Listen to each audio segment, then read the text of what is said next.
jalanan panjang yang membelah kegelapan, terkadang yang paling menakutkan bukan suara jeritan, melainkan sesuatu yang terlalu setia untuk pergi. Cerita ini tentang Ragil, seorang sopir truk berusia 45 tahun, dan kernet barunya yang pendiam bernama Damar. Mereka memulai perjalanan dari desa Wanasari, sebuah desa kecil yang dikelilingi kebun singkong dan ladang jagung. Namun perjalanan itu perlahan berubah menjadi sesuatu yang tak bisa dijelaskan dengan akal sehat. Dengarkan sampai akhir. Karena tidak semua yang duduk di samping kita benar-benar masih hidup.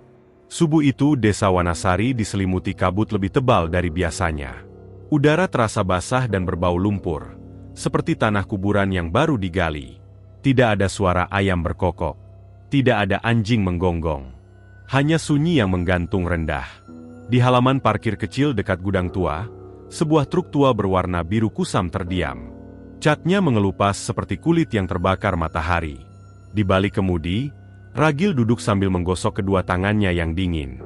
Ia mendapat kabar bahwa hari itu akan ada kernet baru yang menemaninya.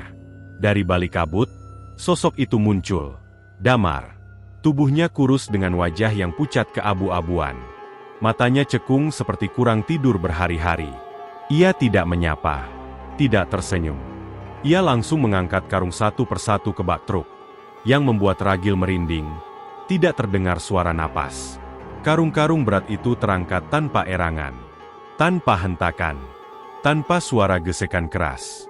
Seolah-olah beban itu tidak memiliki berat. "Masuk saja, kita berangkat," ujar Ragil mencoba terdengar biasa. Damar naik, duduk tegak, menghadap lurus ke depan. Perjalanan dimulai. Sejak awal, ada sesuatu yang janggal. Damar tidak pernah berbicara, hanya mengangguk. Bahkan ketika Ragil bercanda, menyebutkan jalur rusak atau tanjakan berbahaya, tidak ada reaksi. Tidak ada senyum kecil. Tidak ada tawa pelan. Siang menjelang. Matahari terik menyengat kaca depan. Ragil berkeringat, bajunya basah. Tapi Damar tetap kering. Tidak ada setitik peluh pun di dahinya. Tidak ada gerakan mengelap keringat. Saat berhenti di warung kecil di tepi jalan, Ragil turun membeli 2 kopi. Ketika kembali, kursi kernet kosong. Ragil memanggil, tidak ada jawaban. Ia naik kembali ke kabin. Dan Damar sudah duduk di sana. Posisi yang sama. Wajah yang sama. Tanpa suara pintu terbuka. Tanpa langkah kaki.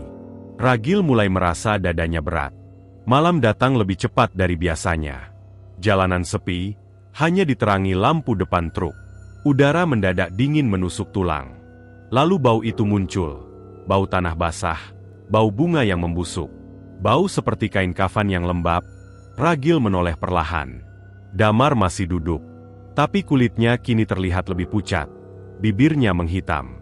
Matanya seperti berkilat samar di bawah cahaya dashboard. Beberapa kilometer kemudian, mereka berhenti di tenda makan sederhana di pinggir jalan hutan wilayah Karangsaga. Ragil memesan 2 porsi nasi. Ia makan dengan lahap. Damar hanya menunduk diam. Tidak terdengar suara sendok. Tidak terdengar kunyahan. Setelah selesai, penjual berkata ringan, "Wah, lapar sekali ya Pak. Sampai habis 2 porsi sendiri." Ragil tertawa kaku, "Kamu bercanda ya Pak?" Penjual itu mengerutkan kening. "Sejak tadi Bapak sendirian." "Sendirian?" Kata itu seperti palu menghantam kepala Ragil. Ia menoleh ke meja, kursi di seberangnya kosong. Jantungnya berdetak tidak beraturan saat kembali ke truk. Namun ketika ia membuka pintu kabin, Damar sudah duduk di sana, menatap lurus.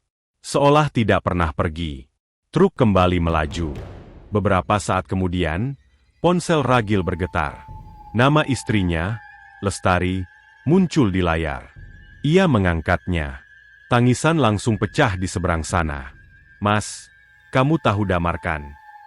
Ragil membeku. Damar ditemukan meninggal tadi pagi di rumahnya di desa Kedung Moro. Katanya semalam dia sudah meninggal. Serangan jantung. Tubuhnya sudah dingin waktu ditemukan. Ragil tidak bisa bernapas. Pagi tadi, sebelum perjalanan ini dimulai, tangannya gemetar saat perlahan menoleh ke kursi sebelah. Damar kini tidak lagi menatap jalan. Ia menatap Ragil. Matanya kosong, tapi ada kesedihan di dalamnya. Kulitnya pucat seperti lilin meleleh. Lehernya terlihat lebam samar. Perlahan, Damar tersenyum. Air mata hitam menetes dari sudut matanya. Untuk pertama kalinya, ia berbicara. Suaranya berat, seperti keluar dari tanah yang tertimbun. "Maaf, Pak, saya janji sama Ibu, harus kerja hari ini. Saya cuma mau selesaikan satu perjalanan, biar dia bisa makan." Suara itu bergetar. Lampu truk berkedip liar. Mesin meraung. Udara di dalam kabin membeku. "Terima kasih sudah tidak mengusir saya." Dan dalam satu kedipan mata, Damar hilang. Hanya tersisa bekas telapak tangan basah berlumpur di kursi. Dan bau tanah kuburan yang semakin pekat. Ragil menyelesaikan perjalanan itu dalam keadaan setengah sadar. Ia mengantar muatan sampai tujuan. Namun sejak malam itu, hidupnya berubah. Ia tetap menyetir. Tetap melewati jalan panjang dan hutan sunyi. Tapi kursi kernet selalu kosong. Dan setiap kali melewati wilayah Karangsaga di malam hari, ia mencium bau tanah basah. Kadang, dalam kaca spion, ia melihat bayangan seseorang duduk tegak di kursi sebelah. Diam, setia, seolah masih ingin bekerja.